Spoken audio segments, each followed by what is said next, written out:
bersama dalam cinta. Memang emak-emak suka banget nih bahas urusan cinta-cintaan. Saudaraku sekalian saya muliakan, tak ada hal yang lebih indah di atas muka bumi ini daripada cinta. Emang benar, emang benar.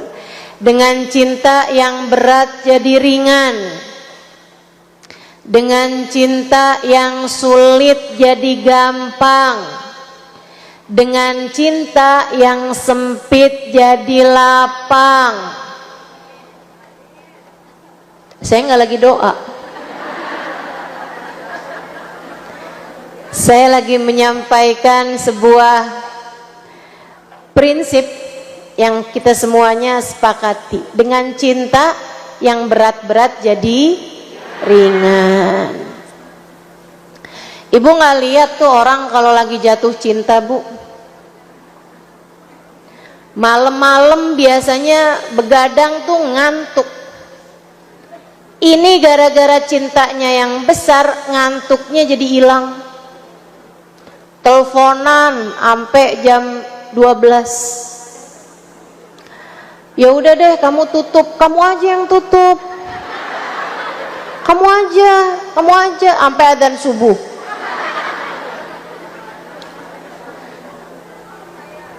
Jadi itu orang dengan cinta itu bisa segala-gala yang berat jadi ringan, kekuatan terbesar. Waktu Nabi Muhammad bawa umat untuk Fathu Mekkah, ketika mereka sampai di Hudaybiyah, mereka bangun tenda-tendanya. Orang kaum kafir Quraisy yang ada di kota Mekah rapat. Gimana nih cara kita ngadepin pasukannya Muhammad? Wah, kita kayaknya harus siap-siapin pasukan nih. Katanya Abu Sufyan, tar dulu dah, saya ngintip dulu aja. Saya lihat-lihat nih kira-kira pasukannya segimana, biar kita mempersiapkan perlawanan yang seimbang. Kalau pasukannya cuman 300, ya ngapain kita persiapkan perlawanan 3000 gitu maksudnya. Ngintiplah Abu Sufyan datang ke Hudaybiyah buat lihat-liatin pasukan orang Islam, pasukan muslimin. Habis itu pulang. Waktu dia pulang, dia kumpulkan lagi yang asalnya rapat kemarin itu. Dia bilang, saran saya sama kalian semua, besok kita nyerah aja sama pasukannya Muhammad. Kenapa Abu Sufyan? Kamu yang kemarin bilang kita nggak usah terlalu berlebihan, Muhammad pasukannya kecil, kita nggak usah terlalu berlebihan melawan pasukannya Muhammad. Pasukannya Muhammad nggak jago perang. Tapi sekarang pulang-pulang dari ngintip mereka, pulang-pulang dari ngeliat mereka, kamu malah minta kami buat nyerah. Kenapa mesti nyerah? Apakah jumlah pasukan orang Islam lebih banyak daripada pasukan kita? Abu Sufyan bilang enggak, pasukan kita lebih banyak daripada pasukan mereka. Terus kenapa nyerah? Apakah mereka punya persenjataan lebih canggih daripada kita? Enggak juga. Persediaan senjata kita jauh lebih banyak dan jauh lebih bagus-bagus daripada persenjataan mereka. Apakah mereka lebih jago-jago berperang? Enggak juga, enggak juga. Kita lebih jago berperang daripada mereka. Lantas kenapa kita mesti nyerah, wahai Abu Sufyan? Abu Sufyan menjawab, karena mereka punya senjata yang tidak kita punya. Apa itu Abu Sufyan? Senjata namanya cinta. Mereka mencintai Nabi Muhammad lebih daripada cinta mereka kepada diri mereka sendiri.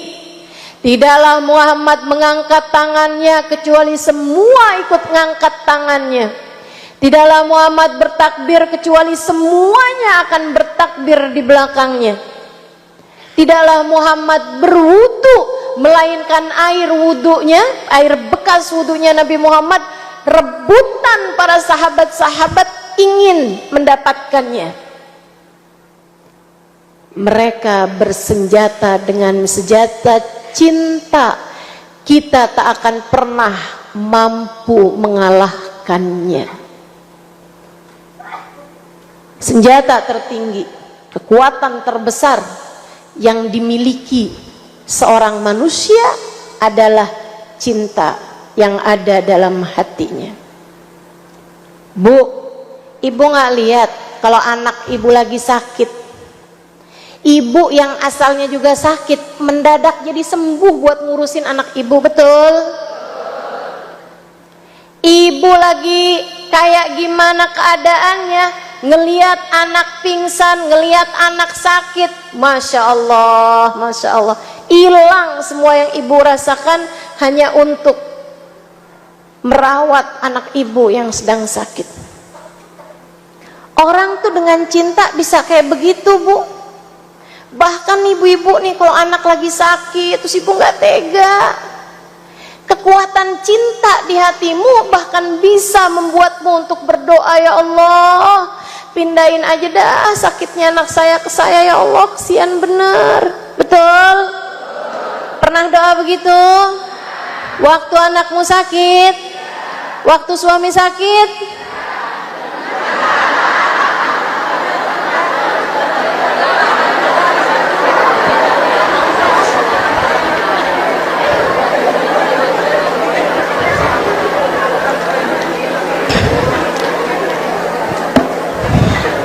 Waktu suami sakit enggak, katanya. Kenapa ibu nggak cinta apa sama suaminya? Cinta juga, tapi cintanya kalah ya Bu ya, dibandingkan dengan cinta kita kepada anak kita. Nah ini Bu, kekuatan terbesar yang dimiliki seseorang adalah cinta. Apalagi kalau cintanya besar, semakin kuat yang kamu bisa lakukan. Cuman masalahnya nih, saya mau kasih tahu nih, cinta di atas muka bumi ini Bu adalah sesuatu yang sifatnya sementara, mudah fana. Rasanya itu sekarang cinta, lusa 5 hari bisa lupa sih, enggak sih? Luntur juga enggak sih? Berkurang untuk kemudian bisa hilang. Kayak semacam ada masa kadaluarsanya gitu. Pasangan suami istri baru awal-awal nikah, ya ampun, dua sejoli tak bisa dipisahkan dengan apapun. Tidur sandaran sama bahunya dilakonin melakinya. Tangan kamu sakit nggak sayang? Enggak kok, nggak apa-apa, pengantin baru. Tapi kalau udah tak kawin 5 apalagi 10 tahunan, sanaan apa? Iya Bu, Masya Allah. Iya loh Ustazah, kenapa kayak begitu? Nih, saya ceritakan. Ibu-ibu sekalian, ada perempuan solehah namanya Khadijah bintu Khuwailid, istri baginda kita Nabi besar Muhammad.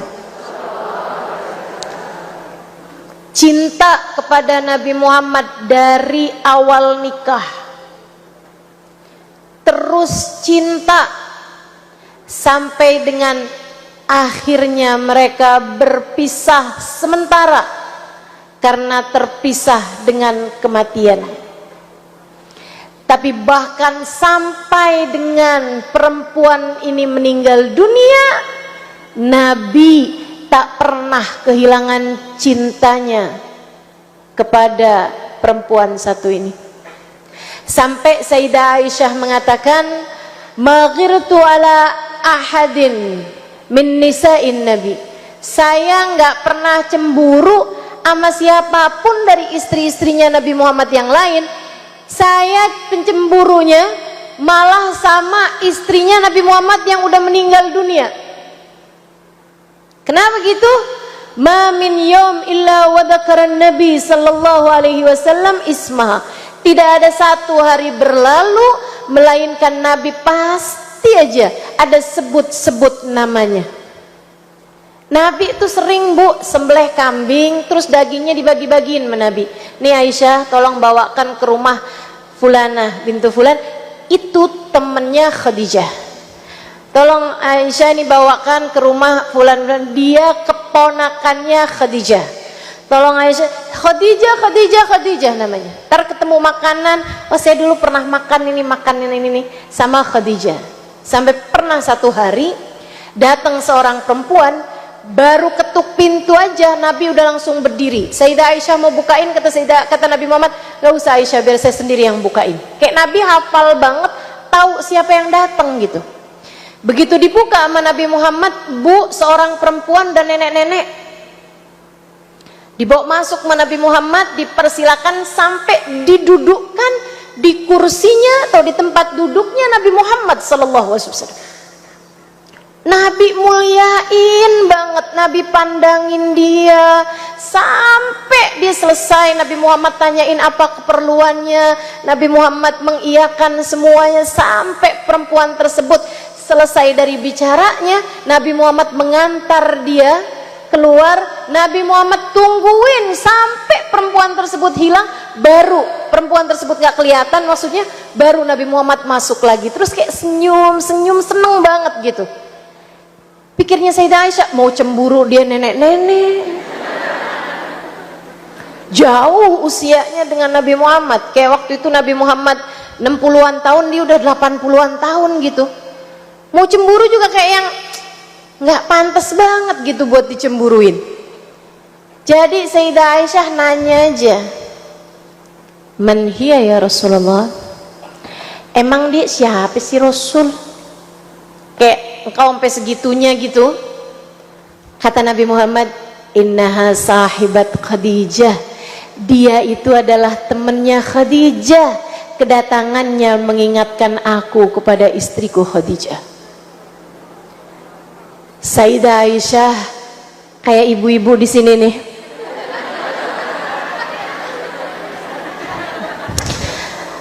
Terluka tapi tak berdarah.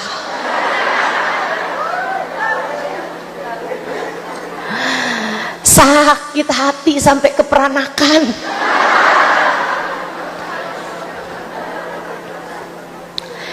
Kata Sayyidah Aisyah, saat itulah saya tak mampu lagi menyembunyikan kecemburuan saya. Saya bilang, Khadijah, ila mata dzakarta ismaha ya Rasulullah? Alaysa qad abdalakallahu bi khairin minha? Khadijah mulu, sampai kapan kau terus-terusan menyebut-nyebut namanya wahai Rasul? Tidakkah Allah telah menggantikan untukmu yang lebih baik daripada Khadijah? Sayyidah Aisyah ngambek, Sayyidah Aisyah marah. Ternyata Nabi Muhammad lebih marah lagi daripada Aisyah. Merah muka Nabi Muhammad, kelihatan Nabi Muhammad kayak marah banget gitu. Terus bilang kayak begini nih, "Walladzi ba'atsani bil haqqi nabiyya, ma abdalani Allah taala bi khairin minha." Sungguh demi Allah yang telah mengutusku sebagai seorang nabi, Allah tidak pernah menggantikan untukku perempuan lain yang lebih baik daripada Khadijah. Innaha amanat bihi nakafara biyan nas. Khadijah adalah perempuan yang beriman di saat belum ada sesiapapun yang beriman. Orang pertama yang beriman perempuan bernama Khadijah. Innaha a'tatni min maliha hina haramaniyan nas. Dia adalah perempuan yang memberikan hartanya padaku nyumbang di saat belum ada sesiapapun yang mau memberikan hartanya padaku. Warazaqani minhal aulad duna ghairiha, dan Allah karuniakan kepadaku anak-anak dari rahimnya yang tidak dikaruniakan dari perempuan selainnya. Sayyidah Khadijah langsung diam, Sayyidah Aisyah langsung diam aja, Bu. Dan sejak hari itu nggak pernah lagi tuh ngomong-ngomongin tentang kecemburuannya kepada Sayyidah Khadijah. Saudariku sekalian yang saya muliakan, tapi jangan kamu pikir Sayyidah Aisyah tuh cemburuan kayak kita gitu kan. Ibu-ibu nih ada banyak pinter-pinter, tapi giliran cemburu mendadak jadi bego. Ada tuh yang begitu, mendadak jadi bego, ngelihat suami sisiran aja dicemburu, mau ketemu siapa nih. Masya Allah, Masya Allah. Saudaraku sekalian yang saya muliakan, Sayyidah Aisyah cemburu betul, tapi kecemburuannya bukan cemburu buta. Beliau sangat hormat kepada Sayyidah Khadijah dengan dalil. Nih Bu, saya sampaikan dalilnya. Biar kamu kalau cemburu, ya iyalah saya cemburu, Sayyidah Aisyah aja cemburu. Ah nih, nggak sama. Ibu-ibu saya sekalian, saya banyak belajar hadis Nabi Muhammad SAW. Saya banyak baca dan saya banyak pelajari hadis-hadisnya baginda kita Nabi besar Muhammad SAW.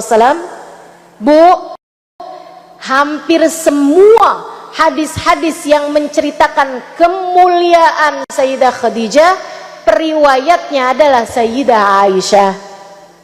Kalau Sayyidah Aisyah tuh cemburu buta, boro-boro mau nyebutin kemuliaan yang dia cemburuin, betul? Termasuk hadis yang barusan itu juga diriwayatkan oleh Sayyidah Aisyah. Sayyidah Aisyah, saya pas lagi ngomong kayak begitu, Nabi Muhammadnya marah banget. Kalau wajah hati Sayyidah Aisyah dipenuhi dengan hawa nafsu, agak mau cerita tuh Bu hadis yang itu. Kalaupun mau cerita dia bilangnya, kata Nabi sih iya sih emang, saya udah digantiin dengan yang lebih baik, yang lebih muda, yang lebih cakep, yang lebih pintar. Tapi kan nyatanya nggak begitu. Saudariku sekalian yang saya muliakan, yang saya mau sampaikan kepadamu adalah bahwa kenapa Nabi Muhammad dengan Sayyidah Khadijah cintanya nggak ada masa kadaluarsanya. Kenapa cinta itu, rasa cinta kepada Khadijah, nikah denganmu, seperti mana yang kamu tahu, saya udah ngelamar, saya memang ingin menikah. Kamu cakep, walaupun iya. Artinya bahwa andai pun Nabi Muhammad mukanya nggak cakep, Sayyidah Khadijah akan tetap melamarnya. Wahai Muhammad, aku ingin menikah denganmu bukan karena kamu masih muda, badanmu segar. Wahai Muhammad, bukan karena ketampananmu, bukan karena kamu masih muda, bukan karena kamu akhlaknya mulia, bukan karena kamu seorang yang saya percaya untuk bisa meneruskan usaha saya. Saat itu Sayyidah Khadijah wanita karir. Zaman itu Bu, 1400 tahun yang lalu sudah kerja ekspor impor barang. Kurang canggih apa wanita satu ini? Aku ingin menikah denganmu bukan karena itu semua wahai Muhammad. Aku ingin menikah denganmu karena aku kira, persangkaanku nih, kamu nih akan menjadi seorang nabi akhir zaman ini. Wahai Muhammad, aku berharap dengan aku menikah denganmu, aku minta padamu, bawakanlah aku menuju Allah yang kelak akan mengutusmu. Sayyidah Khadijah cinta kepada Nabi Muhammad bukan karena wajahnya, bukan karena akhlaknya, bukan karena badannya, bukan karena apapun, melainkan ia cinta kepada Nabi Muhammad karena Allah, karena ia berharap dengan menikahi Nabi Muhammad, nanti kalau Nabi Muhammad menjadi seorang nabi, dia bisa ikut dekat dengan Allah Subhanahu wa taala, Tuhannya. Sayyidah Khadijah mencari Allah dalam pernikahannya dengan Nabi Muhammad. Itu sebabnya kenapa cintanya Nabi Muhammad kepada Khadijah menjadi cinta yang kekal. Itu sebabnya kenapa cintanya Sayyidah Khadijah kepada Nabi Muhammad menjadi cinta yang abadi, cinta yang tak terpisah dengan kematian, cinta yang bahkan sampai mati aja Nabi masih tak hilang rasa cinta kepada istrinya. Nah kita kan Bu ya, kita masih hidup aja dia belum tentu cinta. Betul? Ini nih, makanya kita mesti mempertanyakan cinta di hati kita ini karena siapa? Kamu bersama dengan orang-orang di sekelilingmu dalam cinta kepada siapa cintanya? Ada banyak para istri-istri cinta kepada suaminya. Kenapa? Ntar kalau kita nggak cinta kan, dia takutnya nggak transfer lagi. Jadi cinta kepada suaminya hanya karena transfer, hanya karena uang, hanya karena harta. Kamu cinta banget sama suami kamu? Iya dong, dia kan nyalek. Kali-kali kepilih kan saya jadi istri anggota dewan. Jadi ya saya harus cinta lah sama dia. Jadi cinta kepada suaminya hanya karena tahta, hanya karena jabatan. Ada juga nih yang cinta sama suaminya soalnya dia ganteng, katanya gitu. Cintanya hanya karena rupa. Ini yang model beginian nih, harta, tahta, rupa, ada masa habisnya. Yang sekarang cantik 50 tahun yang akan datang mah rentak Bu. Yang sekarang kaya belum tentu akan terus-terusan kaya. Ibu-ibu saudaraku sekalian yang saya muliakan, bahkan Nabi Muhammad dalam salah satu hadisnya sedikit mengancam. Kata Nabi, siapa yang menikahi seseorang hanya karena hartanya, Allah akan menghalangkan dia dari harta pasangannya. Siapa yang menikahi seseorang hanya karena rupa, hanya karena cantiknya atau karena gantengnya, Allah akan halangkan hal itu dari pasangannya. Jadi ntar lama-lama dinikahin tuh kelihatannya kayak yang nggak cakep nih. Dulu dia bilang kamu adalah perempuan tercantik yang pernah saya temui. Abis nikah 10 tahun saya lihat semua perempuan cantik kecuali kamu. Sedih bener. Cinta saudaraku sekalian berbolak-balik kalau tidak karena yang maha kekal, yaitu Allah. Kalau cintanya karena Allah jadi cinta yang kekal juga, seperti cintanya Sayyidah Khadijah dan seperti cintanya Nabi kita Muhammad sallallahu alaihi wasallam kepada Sayyidah Khadijah. Saudaraku sekalian yang saya muliakan, nah sekarang nih yang pada punya suami nih, saya sarankan padamu, cintai suamimu. Sebab kalau nggak cinta jadi berat. Ada yang nyaut, cinta saya Ustazah. Saya nggak nanya sama kamu, saya lagi bilang sama kamu, cintai suamimu. Sebab tanpa cinta urusannya bakalan jadi berat. Nanti kamu dibangunin malam-malam dimintain bikin nasi goreng, berat. Nanti kamu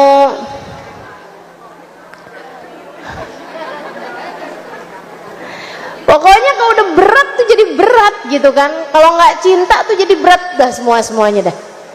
Muanya jadi berat. Tapi kalau cinta tuh akhirnya jadi ringan ngerjainnya, karenanya emang perlu cinta. Sama halnya dengan kamu sama anak-anak kamu. Saya yakin sebagai seorang ibu Allah kasih naluri untuk cinta sama anak-anak. Demikian pula dengan kita sama orang tua kita. Allah Subhanahu wa taala kasih rasa cinta di hati kita kepada kedua orang tua kita. Termasuk juga kepada saudara-saudari kita, teman-teman kita, Allah kasih cinta di hati kita. Hanya saja saran saya, dengarkan dengan baik. Bersamalah kamu dengan siapapun dalam cinta, akan tetapi pastikan bahwa cintamu kepada mereka semua bukan cinta yang dilarang. Itu satu. Dan yang kedua, dengan cara yang tidak dilarang. Dan yang ketiganya, cintailah semuanya, siapapun yang kamu mau cintai, karena Allah. Saya ulangi 3 hal penting dalam kebersamaan dalam cinta. Saudara sekalian yang saya muliakan, yang pertama, cintanya bukan cinta yang terlarang. Gimana Ustazah cinta yang terlarang? Cinta sama suami orang.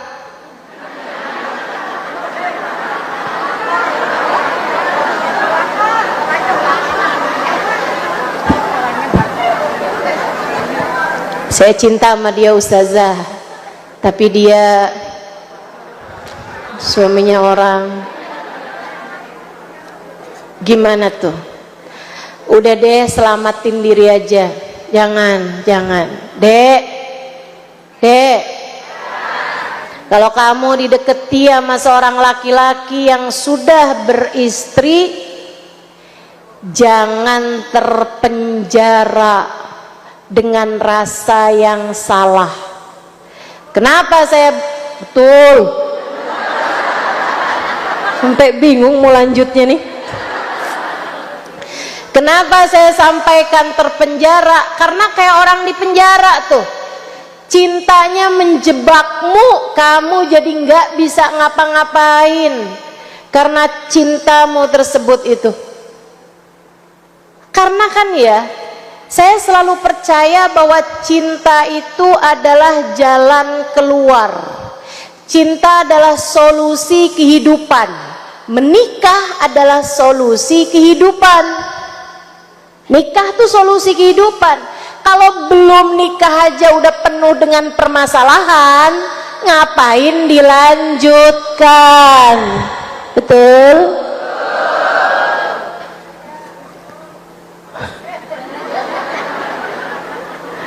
Ngapain dilanjutkan gitu? Kamu mau membangun kebahagiaan di atas air mata wanita yang lain? Kamu mau membangun kebahagiaan di atas tangisan anak-anak perempuan yang lain, anak-anak dia dengan perempuan yang lain? Beda masalahnya kalau sudah bercerai. Cuman memang maaf. Ada nih kadang-kadang suaranya tuh ngomongnya, saya tuh lagi ada masalah sama istri saya. Kami sedang dalam proses perceraian. Betul-betul mulu nih.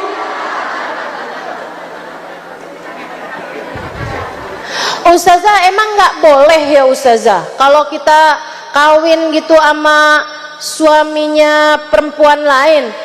Saya nggak sedang membahas hukumnya, saya cuman ingin kamu itu bahagia dengan pernikahanmu. Jadi repot Bu buat nyari bahagianya kalau kawin sama suami orang. Percaya saya deh, banyak banget kasusnya udahan. Akhirnya jadi harus memilih. Dan banyak laki-laki kalau dikasih milih, akhirnya jadi milih untuk meninggalkan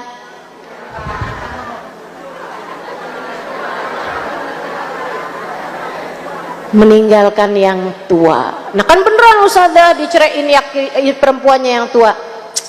Kamu nih nggak tahu urusan nih.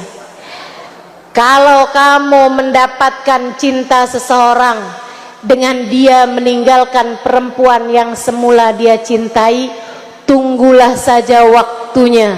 Suatu hari kamu akan ditinggalkannya untuk perempuan baru yang lebih dia cintai.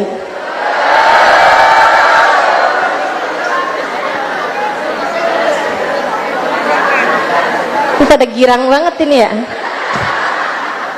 Nggak nyesel saya ngaji katanya. Masya Allah. Jangan deket-deket sama cinta yang tidak halal, ya. Apalagi nih adik-adik nih, dek, adik-adik jomblo nih ya,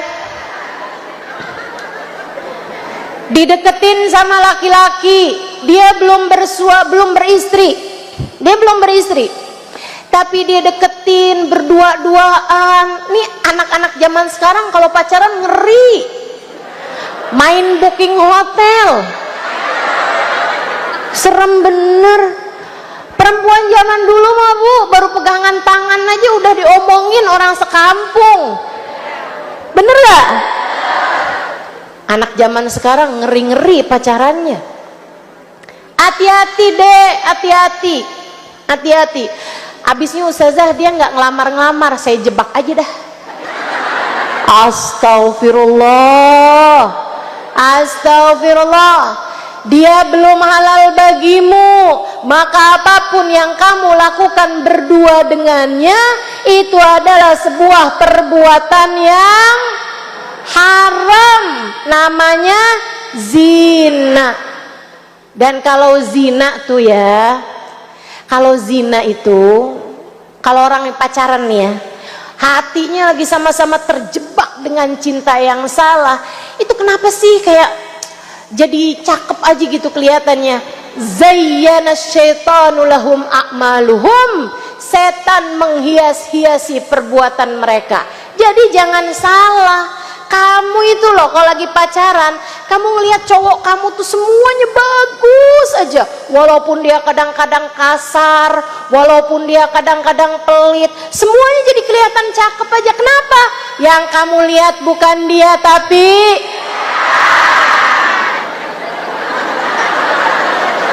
sama dia juga gitu. Kamu kadang-kadang ada kotoran di mata kamu kadang-kadang ileran, kamu kadang-kadang belum gosok gigi, tapi dia ngelihat kamu cakep aja. Karena yang dia lihat bukan kamu, tapi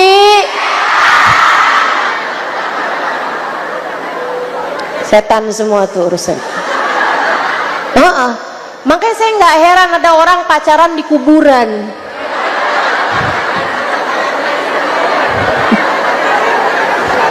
Setan gitu kan. Masya Allah. Tapi sekarang nih ya, maaf, bukan cuma adik-adik jomblo yang pada pacaran, emak-emak juga.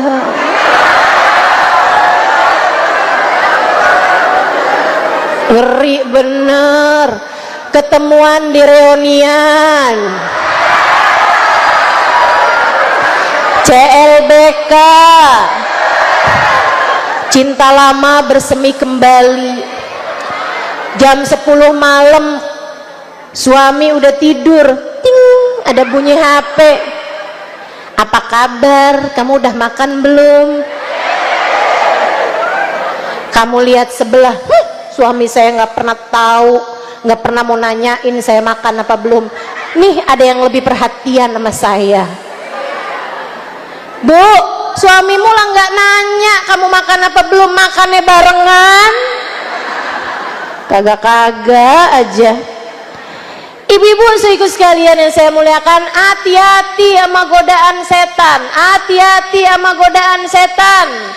Jangan pernah biarkan hatimu sekali lagi terpenjara, terperangkap dengan cinta yang dilarang. dengan cinta yang tidak halal.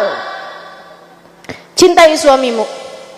Sebisamu mencintai seseorang, silahkan cintai suamimu pada batasan-batasan yang dibolehkan dalam ajaran agama Islam. La ta'ata li makhluqin fi maksiatil khaliq. Kita tidak boleh taat sama manusia selagi dia membawa kita kepada kemaksiatan. Kalau sama suami yang cinta, Bu, nggak apa-apa. Puja suamimu, puji suamimu, dapat pahala. Jangankan ibu ngomong bagus, sekedar ibu senyum sama suami pahalanya gede, Bu. Suami sendiri sekali lagi ya, bukan suami orang. Apalagi kalau modelannya ibu-ibu nih, kalau yang bisa tulus mencintai suaminya, dia senyum sama suaminya nggak pakai tanggal. Udah tanggal tua, jauh dari gajian, udah banyak tagihan-tagihan, ketemu suami tetap senyum. Suaminya bilang, duh maaf ya, tagihannya numpuk nih, kayaknya juga nanti uangnya itu gajiannya udah kepotong nih, jadinya kita nih akan banyak menghemat-hemat sebulan ke depan. Oh nggak apa-apa, tenang aja bang, rezeki itu udah ada yang ngatur. Adem nih beginian nih. Sehingga sekalian yang saya muliakan, cintai suamimu, bawa kesenangan, bawa kebahagiaan, bawa kedamaian. Suami bikin salah, kamu maafkan. Suami berkata kasar, kamu senyumin aja. Mungkin dia lelah, mungkin dia lelah. Orang tuh kalau marah-marah tuh Bu, biasanya tuh karena memang hidup berat gitu yang dia jalanin di luaran sana. Bu, nih saya bilangin ya Bu ya, saya ada baca hadis begini nih bunyinya. Idza bata rajulun kalan min syughlih bata mawfurun lah. Katanya Nabi Muhammad alaihissalam, man bata kalan min syughlih bata mawfurun lah. Kalau ada seorang laki-laki tidur malam dalam keadaan kelelahan, mencari nafkah bagi keluarganya, mencari nafkah untuk kehidupan istri dan anak-anaknya, dia tidur dalam keadaan lelah sampai ngorok suaranya, kata Nabi Muhammad, bata maufuran lah, dia akan tertidur dalam keadaan dosa-dosanya berguguran dari dirinya. Allah memandangnya dengan penuh kasih sayang. Allah lihatnya, ampun nih hambaku nih capek karena seharian dia kerja buat istri dan anak-anaknya. Ya udah dah, aku ampuni aja dah dosa-dosanya, aku ampuni dosa-dosanya. Itu Bu, laki-laki yang capek karena kerja, bukan buat Allah kerjanya, kerjanya buat kamu. Allah sayang sama dia. Masa kamu yang dia kerja buat kamu malah nggak sayang sama dia? Kan aneh. Ih, ngorok mulu nih, saya tendang aja dah.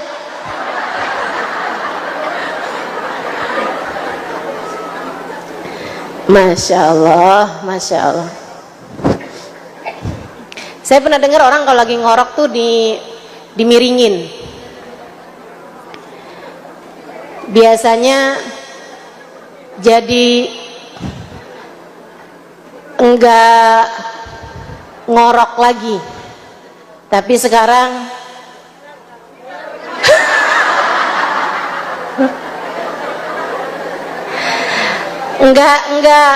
enggak tidur ngorok, tapi sekarang miring ngorok. Begitu teman-teman saya sekalian. Jadi cintai suamimu, tulus, yang tulus gitu ya, dan jangan berani-berani mencintai yang tidak halal bagimu, walaupun hanya sekedar dalam pikiranmu. Oh, ini berat nih, tapi kita belajar ya Pak ya. Jangan sampai begini nih, kita sih nggak selingkuh secara zahir, Tapi hati kita tiap ketemu sama dia, coba gue kawinnya sama dia aja ya. Sekarang udah punya pom bensin tuh orang. Saya mau beli bensin penuh aja mikir-mikir. Ini nih namanya selingkuh hati. Ibu-ibu sekalian, hati-hati sama selingkuh hati. Bu, ada seorang bapak-bapak mengadu kepada gurunya. Makanya penting orang punya guru tuh penting. Biasanya tuh akan selalu dapat jawaban-jawaban dari Allah Subhanahu wa taala lewat lisan gurunya tersebut. Dia nanya sama gurunya, "Syekh, kenapa dah? Syekh, saya kenapa ya Syekh? Sekarang ini nih udah nikah nih saya 7 tahun sama istri saya. Saya kalau ngelihat istri saya tuh nggak kayak dulu gitu. Dulu tuh saya seneng cinta sama dia gitu. Tapi sekarang tuh udah hambar aja gitu. Udah nggak cinta lagi sama dia gitu. Jadi saya kayaknya nggak bisa menikmati lagi gitu urusan sama istri saya ini." Saya nanya, "Apakah sekarang istri kamu nggak ngerawat muka jadi penuh jerawatan misalnya gitu?" "Oh enggak, istri saya rawat mukanya, bagus, tetap nggak ada yang berubah dari istri saya." "Apakah istri kamu nggak merawat penampilannya sehingga badannya jadi tidak sesuai sama seleramu?" "Enggak, Syekh, istri saya merawat badannya sehingga seleranya tetap saya tetap suka sama perempuan tersebut." Artinya kalau saya lihat perempuan itu di jalanan gitu, saya nggak tahu di istri saya mungkin akan senang juga. Tapi begitu saya lihat di istri saya nggak suka gitu sama dia. "Apakah istri kamu akhlaknya nggak baik, kamu suka dikerasin, suka dimarahin, diomelin?" "Enggak juga, Syekh, istri saya dia wanita yang solehah, dia nurut apa kata saya, dia nggak pernah membangkang saya." Saya kemudian nanya, "Apakah kamu suka ngelihat perempuan-perempuan di jalanan yang terbuka auratnya?" Suaminya menjawab, "Iya sih Syekh, saya suka nongkrong, saya suka liatin cewek cakep-cakep di mall, saya suka mandangin orang-orang, saya suka nonton tayangan-tayangan yang gak dibenarkan." Kata saya, "Nak, ingat ucapan saya, ketika Allah melihatmu tertarik kepada yang haram, Allah angkat darimu kenikmatan terhadap yang halal." Simak baik-baik ucapan saya ini, Bu.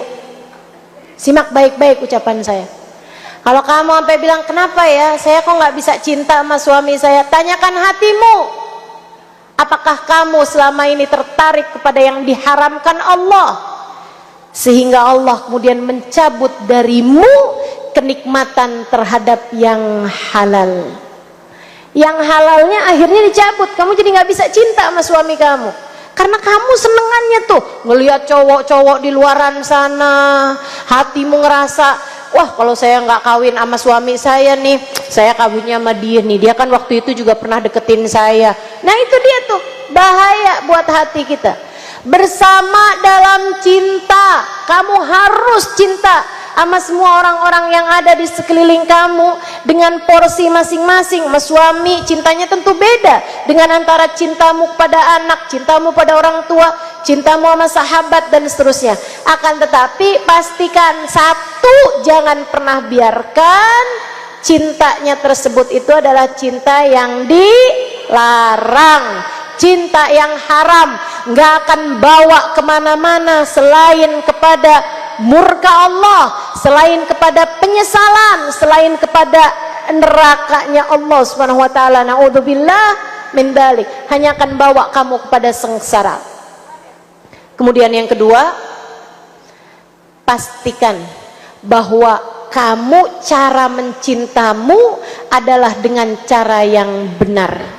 Kalau kamu cinta sama suamimu, kemudian suami kamu bilang, "Udah deh, kamu nggak usah pakai sholat, Yang penting kamu tuh taat sama saya, udah nggak usah sholat deh. Terus kamu taat sama suami kamu nggak sholat, nah itu namanya cintanya caranya nggak benar. Saudaraku sekalian yang saya muliakan, cintanya tuh juga harus dengan cara yang benar. Kamu kalau pakai jilbab kelihatan lebih tua deh. Aku maunya kamu kalau jalan sama aku nggak usah pakai jilbab.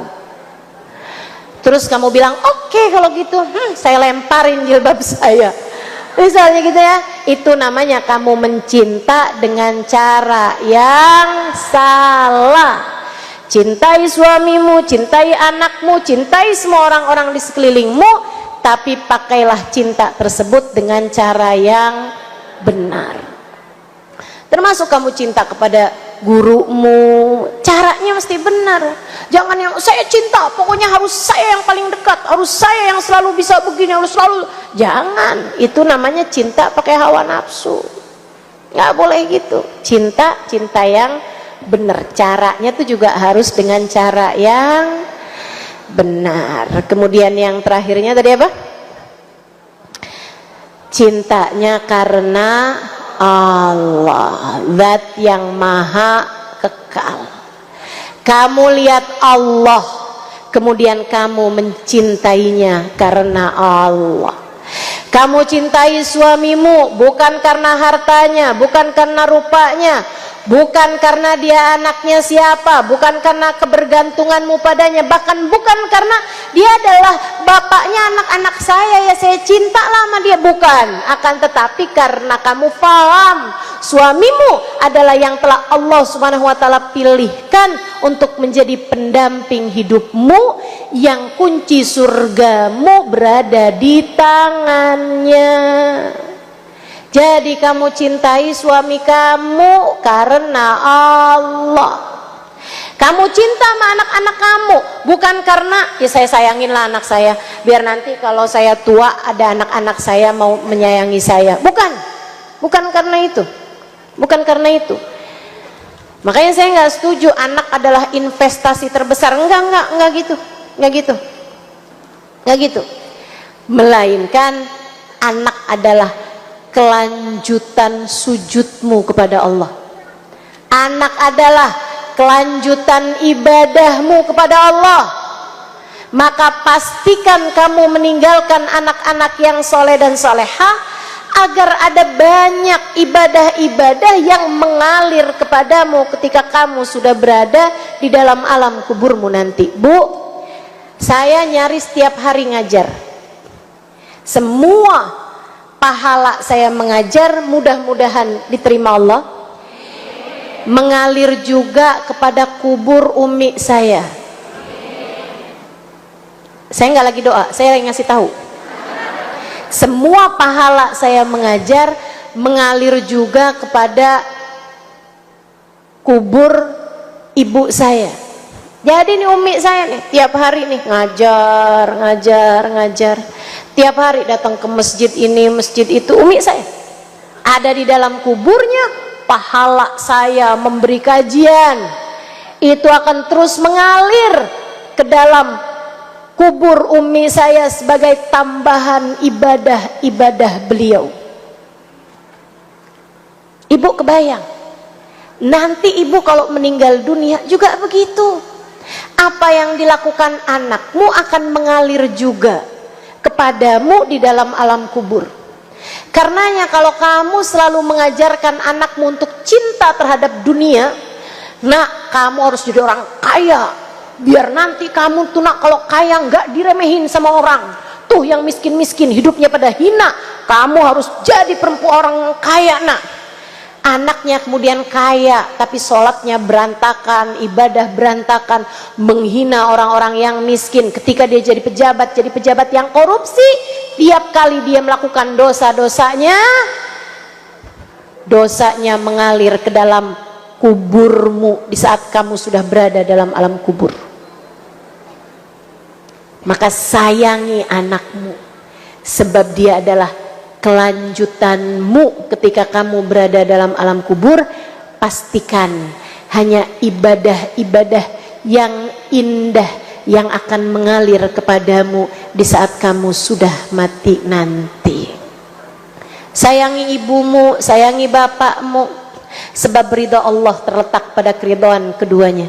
Sayangi saudara-saudarimu, Bu, kakak adekmu disayang.